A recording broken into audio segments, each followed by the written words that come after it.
Welcome to City Week, ladies and gentlemen. I am your host, Alton West. Today I will have guests on from the community, and also I have a guest on from the LaGrange Police Department. So stay tuned for those interviews coming up in just a moment.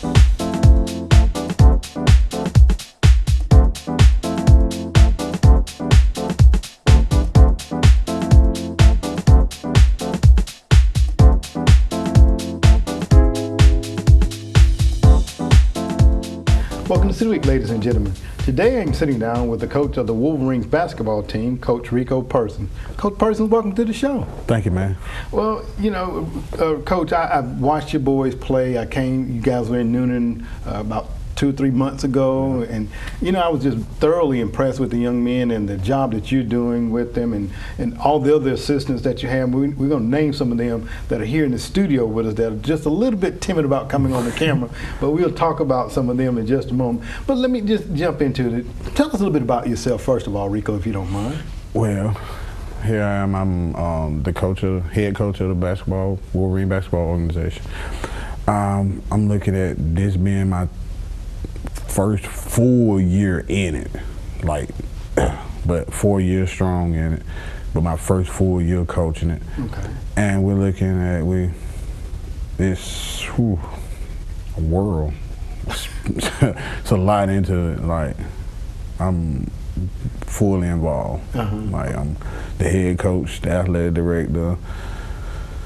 And all the hats is what you trying to tell me? I don't wear all of them. I got some assistants. They wear They wear just as many hats I do. So okay, all right. The head coaching part is just one of the hats. Okay. And you know, when I came out to the game there, I did, you know, of course I saw your parents there, of course your assistants and stuff there. And talk a little bit about the age range of the boys that you're coaching currently. We're looking at around 15 to maybe 16. 17. Okay, all right. Starting with, I got two groups, but one of the groups are just basically 13, 15s. And I got a 9th grade group, which is barely getting together. Okay.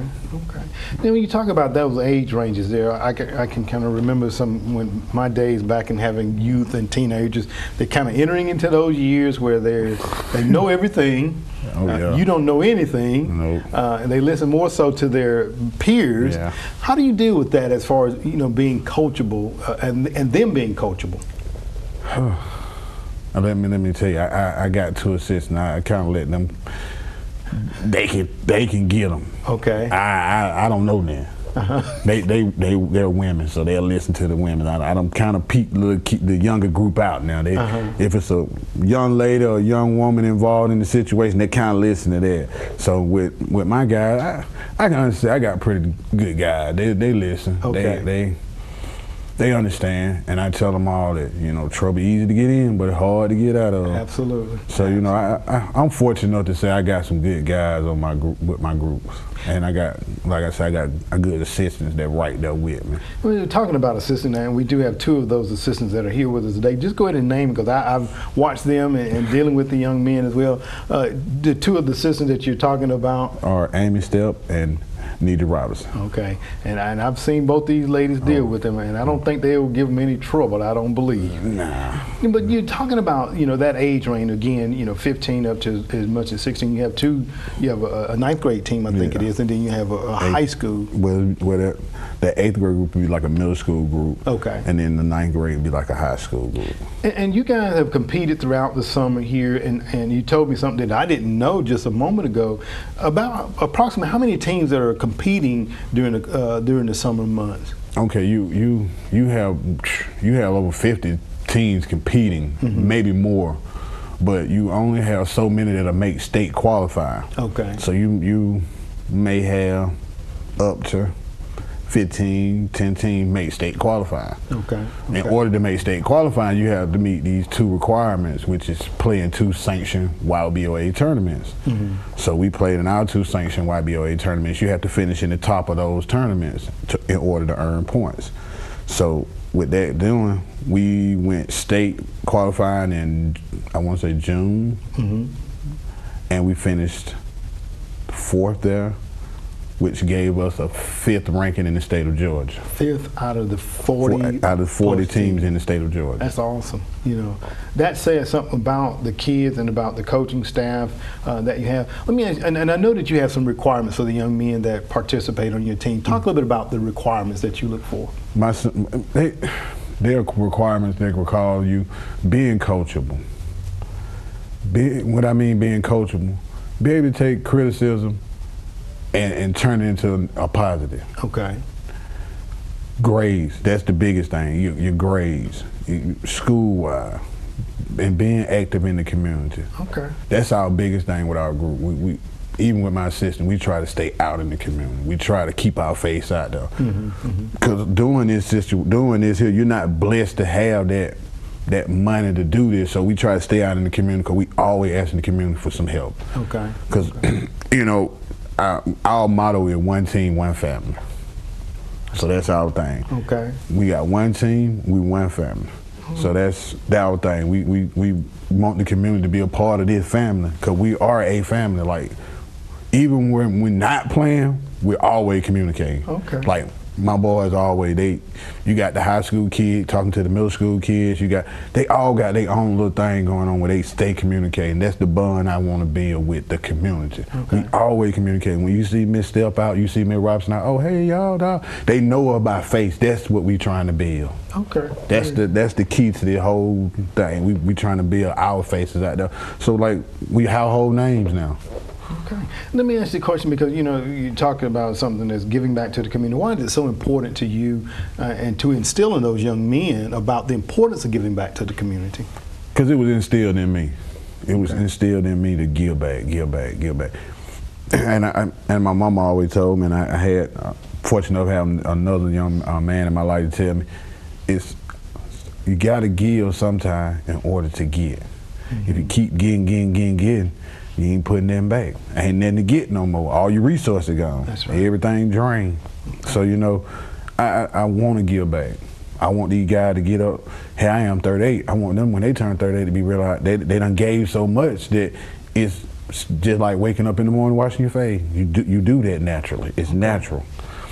That's awesome. You know, and it's no better and no fitting, you know, thing to teach our young men, especially about, you know, the reciprocity, giving back to the community and to those that have helped them up throughout their lives. Yeah. And I think, you know, we have a couple of those young men here in the studio that we're gonna invite a couple of them to come on and just kind of hear from their perspective how working and coaching and working and being on your team. And I know one is, well, all of them are very dear to you, but I think one is your seed, your son that you're also fortunate enough to coach. So let us take a quick commercial break, and then we're gonna bring a couple of those young men on and just kind of hear from their perspective, you know, what the season has been like for them, okay? Okay. All right. Ladies and gentlemen, stay tuned. In just a moment, we'll be right back.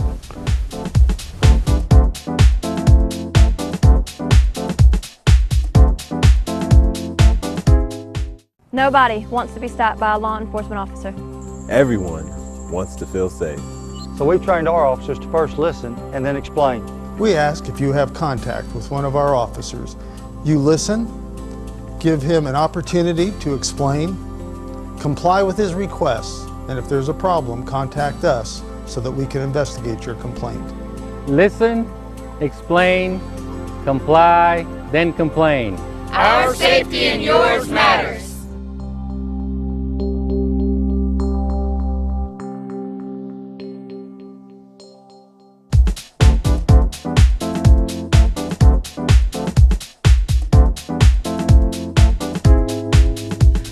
Back, ladies and gentlemen. Now I am being joined by two of the members from the Wolverine basketball team. I have to my far left, Gabe Stepp, and immediately to me, Rico Persons. Gentlemen, welcome to the show. Thank you for having us. Well, I just had you guys coach on a moment ago, and he talked about how you guys have really excelled this year in basketball, ranked 5th in the state. I'm going to get to that in just a little bit, but I think for both of you all, this is your very first time being on the show with me, so I'm going to just ask a couple of questions of you so that the audience can get to know you a little bit. Gabe, if you don't mind, tell us a little bit about yourself. Well, I'm in 8th grade, going to 9th. I'll be attending Troop High School next year. Okay. And, well, in school, I do make all A's. All right. So not only are you athlete, but you're also academic. That's wonderful. All right, very good. And a troop, going to be a graduate of troop. I'm a graduate of troop as well. I think your coach is a LaGrange High graduate, okay? All right, we won't hold that against him. But anyway, Ricardo, tell us a little bit about yourself if you don't mind. Well, I'm also in 8th grade going to the 9th. I will be attending Troop High. And, well, I have A's and B's. Okay. Kind of do a little struggling in language arts, but you know. But you're working on it, right? Yeah. Okay, that's okay. I mean, it's good that you realize where your weaknesses are that you can work on those. Now, let me ask, both of you guys have been a part of the Wolverine team for about 4 years now, right? You guys are ranked 5th in the state out of the teams that competed. Talk a little bit about that if y'all don't mind. I'll start with you, Gabe, if you don't mind. Well, this first year, we actually won our first YBOA championship. Okay. And at state, we did place 5th, and we had another tournament, we had another championship in, but every tournament we did very well, and we either got 2nd or 1st. Very good. Ricardo, and I didn't ask you gentlemen what positions you play. Ricardo, tell me what position you play. I play small forward. Okay, and I think your coach was telling you kind of all over the place there, right? Yeah. Okay. How do you, I mean, so is there anyone that you like more so than the other? He's got you at small forward, but you like them all though, right?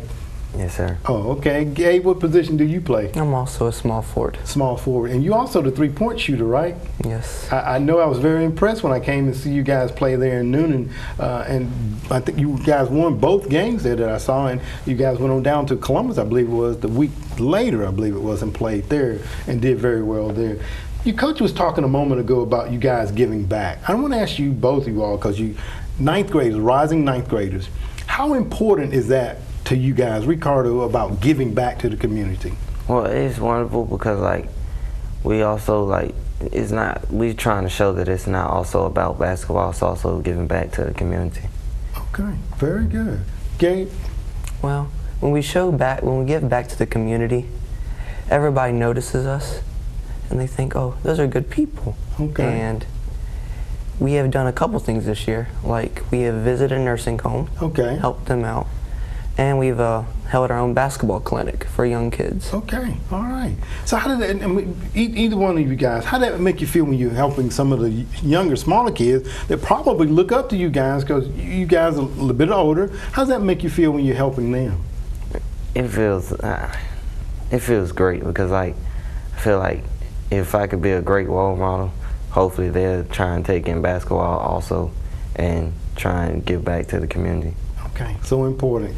You talked about being a great role model. It is so important that our young people have role models that they can come up to and at least touch and talk to. You know, so many times they want to pick role models like, Steph Curry. We don't take anything away from him. He's a great person. LeBron James. But those are individuals, in my opinion, that they can't walk up to and talk to, but they can walk up to Gabe Stepp and say, hey, man, I like the way you're a three-point shooter. Can you teach me? Or they can walk up to Ricardo and say, hey, man, I like the way you handle the ball. Can you help me with that?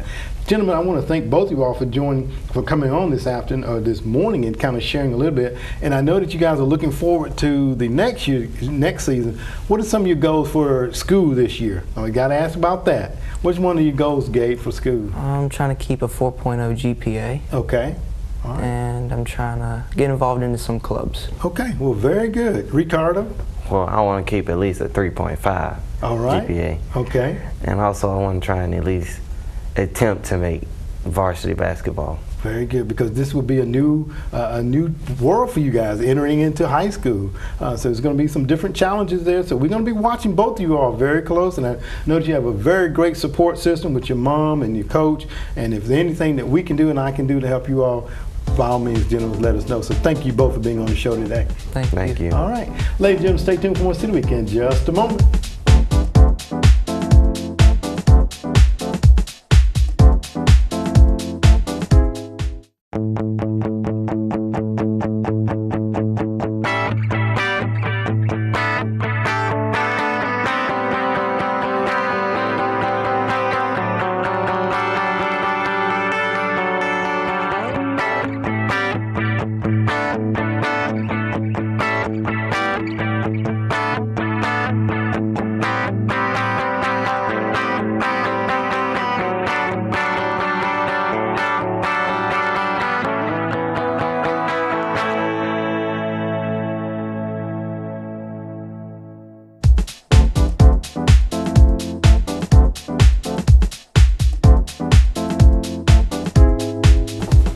Welcome back, City Week, ladies and gentlemen. Now I'm being joined by one of my regular that I thoroughly enjoy having on the show from the LaGrange Police Department, Senior Officer Wesley Ingle. Wesley, welcome to the show. Glad to be here, Al. Well, it's a pleasure always to sit down with you, Wesley, especially during the time now we have our kids out.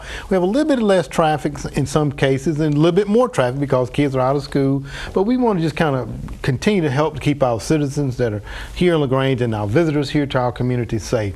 Tell us a little bit about your role, first of all, if you don't mind. I'm assigned to the traffic division. There's actually 3 of us now. We got a corporal of me, specialist first class, Chad Bohannon, and we got Sergeant Armstrong, who's in charge of traffic division. We're expanded a little bit due to the fact we've had the wrecks keep increasing in LaGrange. Last year we had almost 2,400 accidents in LaGrange, which is pretty high if you look at the population of the city. That's including private property, roadway. And a lot of it has to do with distracted driving. And distracted driving includes, people don't realize it, is a cell phone. It's a wonderful tool if you break down, you need to get some roadside assistance, or if you get emergency, but so many people are now using it just as, as soon as they get in the car, they trying to crank up and get in reverse, they're on the phone. They're on the phone. And they're staying on the phone the entire time they're driving, and people's not aware of that. Distracted driving has become an issue all over America, and especially in Georgia. I don't know if anybody's noticed that their insurance rates probably went up because Georgia is considered what they call a high-risk state now. So a lot of major insurance companies, the premiums have went up, and as long as people continue being distracted, and people always say it's an accident. It's not really an accident. It's a collision due to the fact somebody has violated some type of traffic offense on the highway, or even on in the private property. Somebody has failed to yield the right of way, following too closely, improper backing. And a lot of people don't understand that, we enforce, and when you do a private property accident, which is a collision, you actually enforce. You don't enforce the laws, but you actually go by the laws of the roadway in a parking lot. Okay. Because a lot of your parking lots have arrows. Some have them 2 ways, some have it 1 way. If you're going the wrong way in a parking lot, a person backing up is going to have a little bit harder time seeing you due to the fact that you're coming the opposite way. But you should always look all the way back when you're backing up, and kindly slowly back up. Don't just throw it in reverse and just barrel out. Yeah, that's right. And we work a lot of them collisions, and most of your collisions is like I tell people, most of it's speed related. We do a lot of traffic enforcement as far as speeding, like New Franklin Road, Lafayette Parkway, Vernon Road. We don't set the speed limit. It's actually a state highway. They control the speed. We just have to do the enforcement part, and like the traffic lights. We had a lot of major problems with the lights when that construction was going on, and the state had to come in and reset them and get them back to working properly. And that contributes a lot to wrecks. So people tend to get in a hurry and are getting distracted. I always tell people, when you got especially you got an up and coming teenager, you're going to be driving in a couple of years, and they see you constantly on the cell phone talking.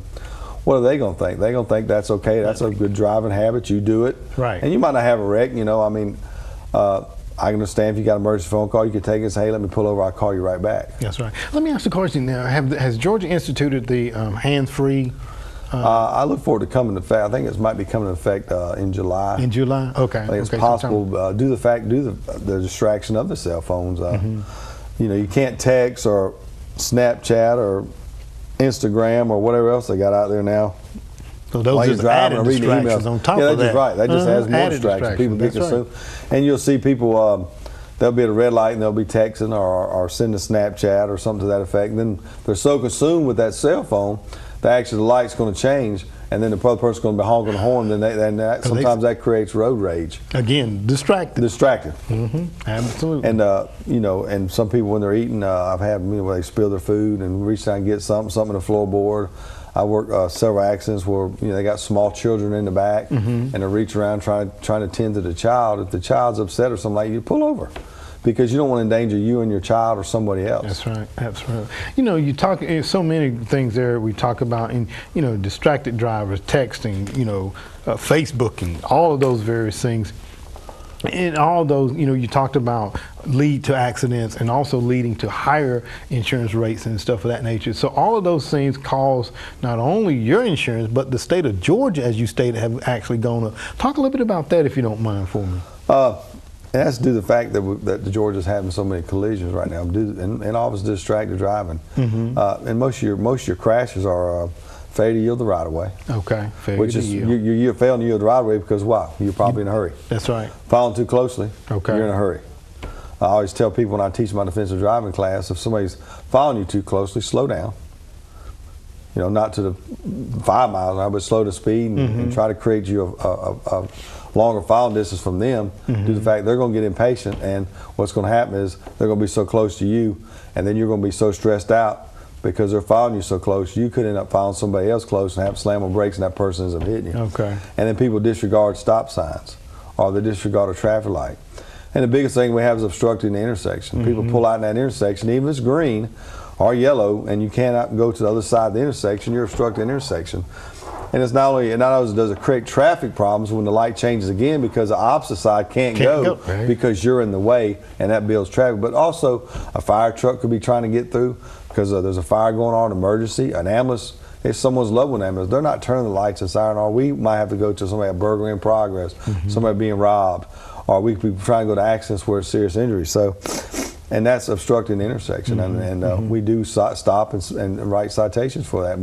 And if you look on Morgan Street in Greenville and Lafayette Parkway, we've posted signs, and I'm probably in the process of trying to get some more signs because it only happened there. It happens at Vernon Road, it happens on Parkway in Davis, and that just creates a problem because you're out in the intersection, and what happens is the light's going to change. It's going to change to yellow and red, and you've got two choices: stay in the intersection and continue blocking it, or run the red light. Now you're taking another risk because what if that driver on the other side that's getting the green light was fooling with their phone, sees it turn green, you make that left or right, and bam. There you go. Well, all the witnesses are going to say you ran a red light. That's right. And it could have been avoided if you just stayed back and just waited a few minutes. That's right. And and August is coming right around the corner. We're going to have school buses back out again. I always encourage people the first 2 or 3 days, leave a little bit earlier because last year you might not have had a bus stop on at that time you're heading to work. This year you might because the kids have graduated and moved to different schools and different grades. So always be prepared for that. And now we got kids out too playing, and kids are going to be kids. They're not, if the ball goes out the road, they're not going to think about a car, especially when you're riding in residential neighborhoods. People, they're so consumed in the cell phone and they're speeding a little bit, and that's the worst thing you do is have to hit somebody because it definitely is going to bother you. That's right. I want to go back to you talking about blocking the intersections, and here in the City of LaGrange, the Vernon Road, Lafayette Parkway, all of those are state highways, but the City of LaGrange is authorized to write tickets on those. Yes, that's correct. Okay, so when someone, like you say, our visitors or people that live here, they block those intersections, which it can be very annoying and can, as you stated, lead to road rage, or someone not paying attention driving through that intersection. You all write tickets for those. What is the normal fine for that? Obstruct the intersection, I understand, I think it's around $100. Okay, all right. That's $100 you could use somewhere else. It could be avoided. That's right, absolutely. And it's just like the move over law. When you see any vehicle on the side of the road, or especially law enforcement, fire department, you need to move over or slow down due to the fact that some police officers have been hit and people have been hit. And stop free if you run somebody over. Not only your insurance might not be enough to pay for their damages, they could actually sue you civilly, and you could be paying for the rest of your life to that person, or lose your license because you can't pay for the lawsuit. So why not just slow down, be safe, get off that cell phone, quit being so distracted. And that's what a lot of the stuff is. Like you see people putting makeup on, doing their hair, fooling with their phone, fooling with their radio. Which, if you're going to change your station, a lot of times they're putting it on the steering wheels now. That's right. That way you're keeping your hands on the steering wheel and keeping your eyes up there on the road. That's right. And let me ask the question about the Georgia move over line, because I know it's applicable on the interstate. Now, inside the city limits, is it also applicable? They need to move over as well? Yes, sir, it is. Okay. All right. Very good. Because move over or slow down. Move over or slow down, whichever one. And even even a person's on the side of the road changing their tires, you'd want to use that. I call it common sense, and be careful because. You're not going to see what's on the other side of the car. It could be a kid in the front of the car. They're trying to watch the kid change the tire, and especially now you don't want to lock the kid in the car or put the kid in the car because the heat is so bad and it's going to get so hot in the car. And anybody's dealings with children, they know that a child could be standing here next minute, boom, they run out in front of something or took off where you can blink an eye, and that's something you don't want to do. I mean, you just want to be careful. And I've seen people, even when we was on duty, have a flat tire, I pulled over and actually stood behind them and actually helped them change the tire. Absolutely. Just that, again, that common sense. And like you said, if you can't move over, slow down, because by all means, we've heard, and you and I were talking about an accident that happened up on the interstate where an officer was hit and severely injured because cars, and you think on the interstate, traffic is moving 70, 80 miles an hour. Yes, sir. And to hit an object that's stopped, that's a tremendous impact. Yeah, that energy is the energy of that vehicle that's moving. It's going to have to go somewhere, and people don't realize speed is energy. Yeah. And that energy and that motion it's going to continue on until it stops. Absolutely. Well, you know, so many times, as we get ready to close out, Wesley, here inside the City of LaGrange, just give our viewing audience some continued safety tips, common sense things that they can do to help themselves stay safe, and also the other drivers on our community. It could be distracted. You know, if you have to take an emergency phone call, pull into a business, and you could get an emergency phone call to get you so distracted or upset that it could affect your driving. Or, you know, I understand, you know, if you got to make a call or if somebody calls you, just say, hey, give me a few minutes, I can call you back. And by all means, don't be texting, drinking under the influence. And, you know, there's a lot of holidays, people have a lot of parties and stuff like that, and get-togethers, family get-togethers. We don't want nobody getting hurt. We want the citizens to travel safely through LaGrange, and we want to try to reduce these wrecks. We want to try to get these wrecks down so we all can save money. You know, that way if the wrecks go down, we can actually get a lower rate on insurance. We all be saving because everybody's has a car, has got to have insurance, whether it's liability, full coverage, because you know we need our cars, and that could save us money in the long run. And you know, and the gas has went down a little bit, so there's a lot more cars, and especially we got teenagers. You know, we want to try to keep them premiums down because they are high when we get the teenagers on there because they're inexperienced. And a lot of times, you know, sometimes the parents is talking on the kids on the phone. Anybody under 18 can't be on the phone at all when they're driving, whether it's talking, texting, or anything. Anybody over 18 can't be texting, Snapchatting, or looking on Facebook. And it's all distracted. And that's what caused, you know, I didn't see that car. I wasn't, stop thinking about when you didn't see that car in accident, were you on the phone, were you doing something else? That could have been considered distracted driving. That's the main concerns throughout the United States with car crashes. Okay. Well, you know, always our time get away so quickly for us, but all of these things are just common sense that our general public, I'm sure, aware of. You guys kind of help them to understand that by making traffic stops. We appreciate all that you all do here in our community, and by all means continue to help us keep our streets safe and you guys be safe as well. So thank you so much, Wesley. All right. Ladies and gentlemen, stay tuned for more City Week in just a moment.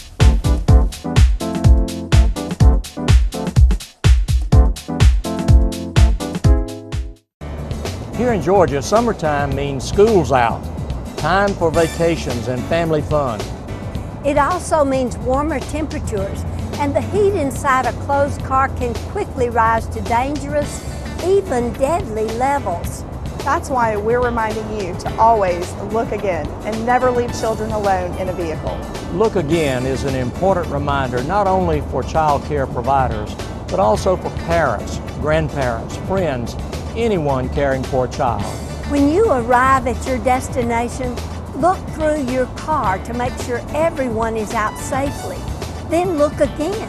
If you see a child left alone in a vehicle, call 911 immediately. Every minute counts. Help us spread this important message by visiting our website or following us on Facebook and Twitter. Everyone can play their part. Right, Callie?